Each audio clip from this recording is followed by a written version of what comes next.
Assalamu alaikum rahmatullahi wa barakatuh. I hope you're all doing well. I hope you all enjoyed the recitation I recently did a few days ago of Surah Al-Qiyamah. I did 4 tries on that, 4 takes, so you better have enjoyed that. But anyways, it's besides the point.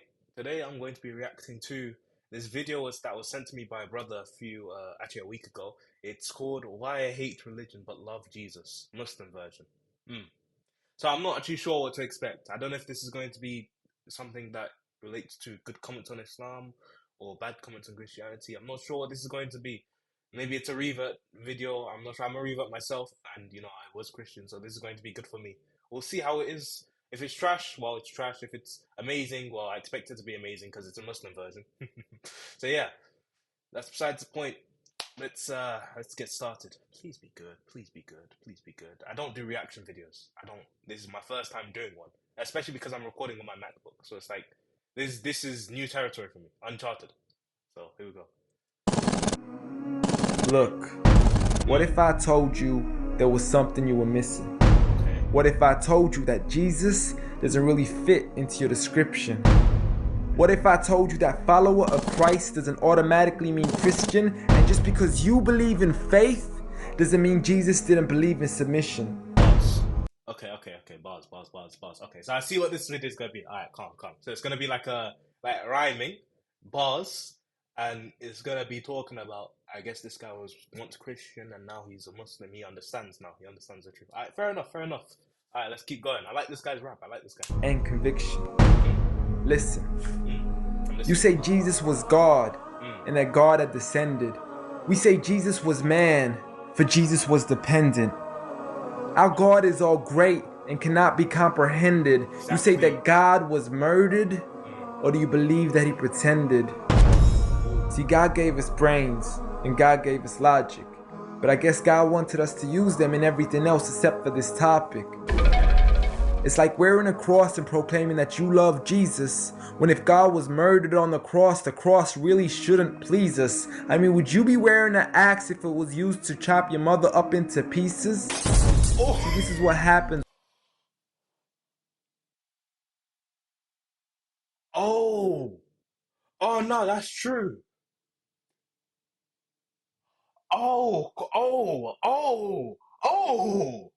That's true. Would you really? Let's say a man was like coming, and then he grabbed the shank, and then your man, like your mom, just I mean, would you take that same shank and wear it as an ornament? The same shank that was used to sever the familial bond between you and your mother. Because essentially, what people are doing, if you go to like Catholic churches, when I used to go to church, they'd have the cross, and then they'd have Jesus obviously impaled on it. These men would be praying to Jesus, but like, you're celebrating his death, even though. My only concern is that they would brush this off by saying that they're just celebrating the fact that they earned the mercy after the sacrifice. That's the only concern. That's true though. I would not be wearing, like, if it was an axe murderer, length my entire family down, I would not be using that axe to celebrate. I would be using it as a reminder of who I should get revenge for, or who I should stay away from, or what part of life I should stay away from. That's weird too, because it's like your God basically died. Ugh. No. Let's continue. When you believe in faith, but fail to believe in reason. Yeah, wishful thinking. Yeah. See, we used to worship the Creator until Satan turned us to the creation. We began to worship the people and neglect the one who made them. We began to believe that God had died, but how could a God even be created? A miraculous birth, and therefore the Son of God was begotten. Sorry for pausing it again. You know what this reminds me of? Like, you know those video game narratives that just have like, oh, we created gods and deities and stuff like this. Like, this is literally just what it reminds you of. It just becomes a game at this point. Because you're just playing around with Godhood. You're playing around with the term, the meaning, and then you're trying to inscribe it and attribute it to other things. That's actually, no, that's nuts. See, the creation of Jesus was easy, but you seem to have forgotten that God says be, and it is, just like with Adam. A concept too complex for the church to merely fathom. But he was the creator of the universe for all we know, even more. And so what if we can't see him? I mean, what you acting like our universe is small? I mean, there's still so much we're still yet to explore. I mean, there's still so many things as human beings we still haven't seen, touched, heard, or saw. I mean, our eyes can't even handle the sight of the sun. So how can we possibly handle the sight of our Lord? That's why, you know what? Okay, before I was a Muslim, even when I was Christian, I always thought if we ever actually saw God, we would die immediately. Not because God would be killing us, but because the sight would be too great for us to handle, even from our eyes, and even to conceptualize. I'd imagine that we just die, right? Our brain wouldn't be able to conceptualize it because it's too much to conceptualize. Our eyes wouldn't be able to handle it because it's too much to see and probably too bright and stuff like this. Our body would probably be trembling. I like this is the concept. This is the understanding I had even before I was Muslim. It was just the fact that how could you possibly, and this is why I'm always thinking like the only way we could possibly see him is if God wills, right? If we are mere humans, bro, we're useless, bro. We're pathetic. We're runts. We're disgusting. Okay, obviously we're not literally, but like you got what I'm trying to say metaphorically. So compare us to the incomparable. There's no way we'd be able to withstand just seeing him. You know, our Lord, Allah. There's just no way. There's just no way. So that's what I always think. Like even in the Quran, I believe when Musa alayhi salam, was it Musa alayhi salam, was asking or requesting Allah if he could see Allah.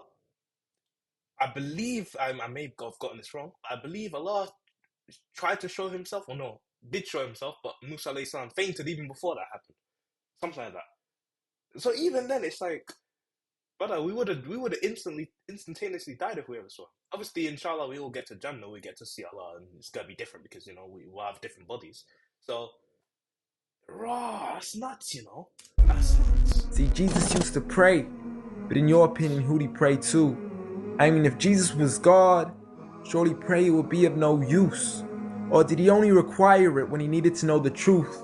Like when God wasn't sure whether it was the season of the fruit. Well, what's that? Like when God wasn't sure whether it was the season of the fruit. Or maybe he prayed when there was something he couldn't do. Like when he said, I of myself can do nothing. But you took it as there's nothing he couldn't do. See, no one used to worship Jesus, so ask yourself, why do you? A concept so straightforward, but has left so many confused. See, Jesus preached one God, but the church has failed to practice. And I mean, you don't have to be that dumb to know that 1 + 1 + 1 equaling 1 isn't necessarily going to give you a pass in mathematics. See, the church... That's so fast. Nah, he just called you guys dumb.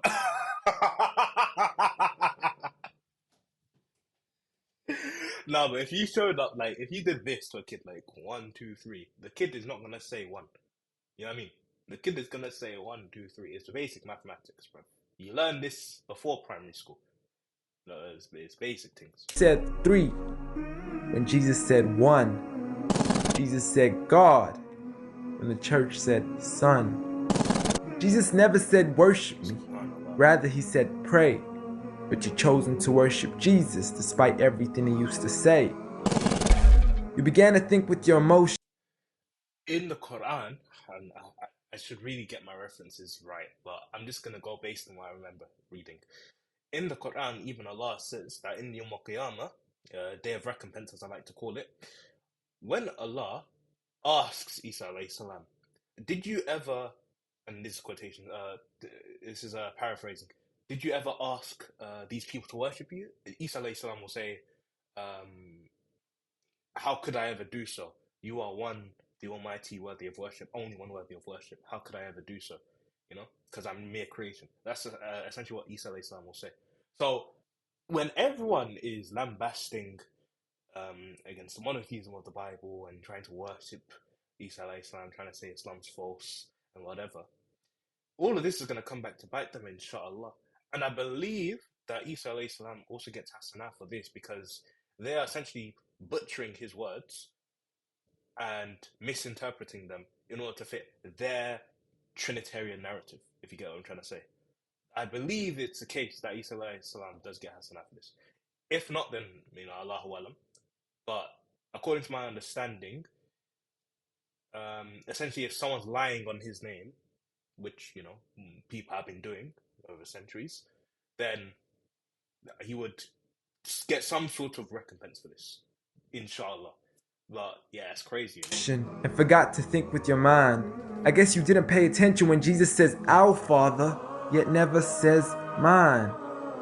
You claim to be a follower of Christ, yet you still choose to eat swine, and you call yourselves Christians, but in your churches you're busy drinking wine. And just to clarify, I do love Jesus. Matter of fact, I love him more than you, because when Jesus said do something, I actually do. However, I'm not connected with the church nor with the Bible. I mean, well, Isa alayhi salam had the Injil. We don't judge by that anymore, so not necessarily. It's more so that we just understand the historicity of Jesus, of Isa alayhi salam. We don't necessarily do what he says, we do what Allah says, which is in the Quran now. So it's not exactly, minor point to pick at, but yeah. See, I love Jesus as my prophet, but refuse to worship him as an idol, just like he wanted and proclaimed it as sin. So it doesn't really matter if they don't let him in, because Jesus wouldn't even want to be in the presence of people worshiping an idol of him. An act of God, bolt of lightning went straight through the outstretched hand of Jesus. This cannot be a coincidence. Before I move on, there's something I need to mention. The worshiping of Jesus is a man-made invention. He never asked for your worship so he can grant you protection. Rather, he asks you to alternate your prayers towards another direction. To God and God only, and pray that he accepts them. And know that just because you love Jesus, doesn't mean he feels the same way about your affection. See, what you believe in is exactly what he resented. Matter of fact, it's everything he despised. See, the worshiping of creation goes against the very message he supplied. So you began to... You see what I mean? Okay, this is another thing I have to point at. And I mean, it's not a criticism. It's like, Isa alayhi salam was sent the Injil by Allah subhanahu wa ta'ala. Now, we don't have the Injil anymore. But from our understanding, the Islamic paradigm, the Injil was about monotheism and the sort of bibliography of Jesus, Isa alayhi salam.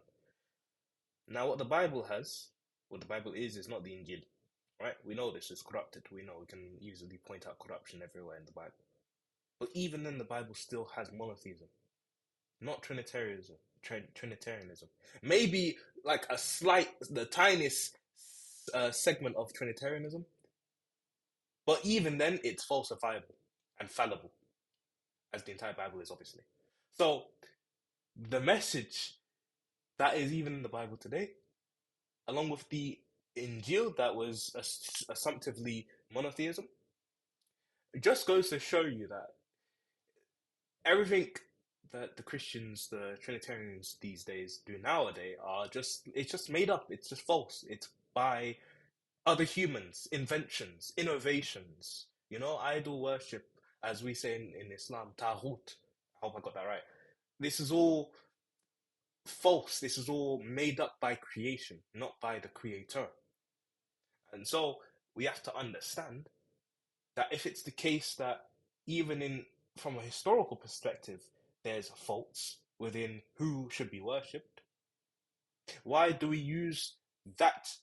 Why do we use, for example, the Bible as a rational source or a first-hand account, when even in its corruption and its falsifiable history, it shows that it's completely against the people that are using it to defend something else?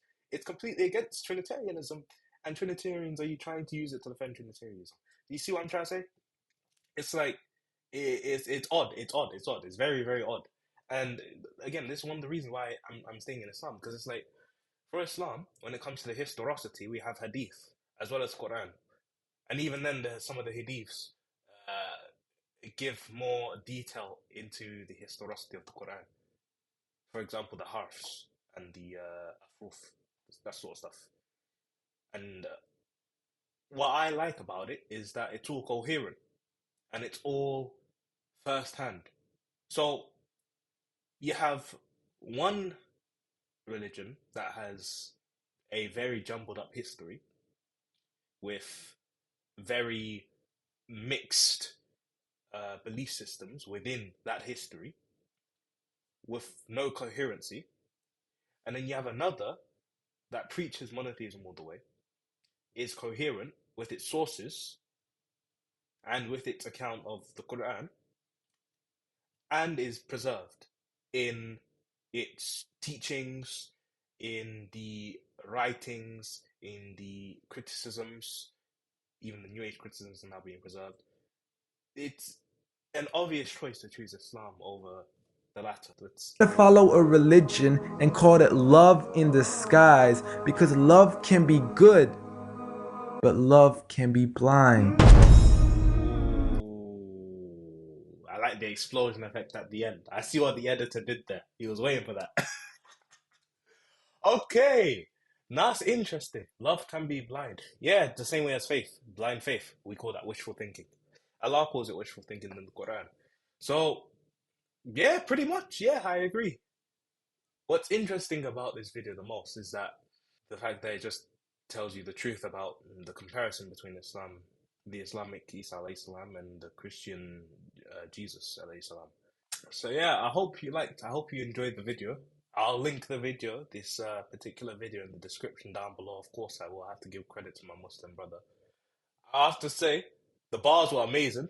The bars were amazing, definitely amazing. I'm definitely gonna watch more of this content just for the bars. No, I'm kidding. There's no way, I mean, it's just impossible for Allah or for God or for anyone named God. It's just using rationale for them to, one, come down into their creation, so enter their creation, a limited capacity while being unlimited, right? Which is a contradiction in itself. And then to die to said creation. To die to a human that came out of a womb, bruv.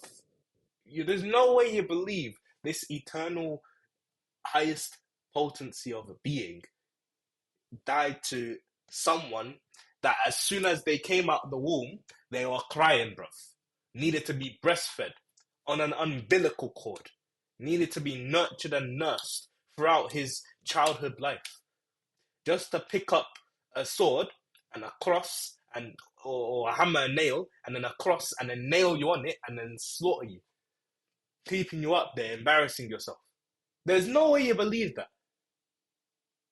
When you add detail into that story, it just makes it sound dumber, bro. It just makes it sound dumber. Come on, man. Big up yourself, bro. Big up yourself, man. It's come to Islam, man. Come to Islam. We got milk rivers in Jannah, wine rivers in Jannah without the intoxication. We got honey rivers in Jannah. Just come to Jannah, bro. Water rivers in Jannah. Water rivers. You know how sweet water is in Jannah. Come. No one knows how sweet it is. Only Allah. Come to Jannah, bro. Come. Just come to Islam and then come to Jannah, inshallah. Asalamu alaykum wa rahmatullahi wa barakatuh. Take care, everyone.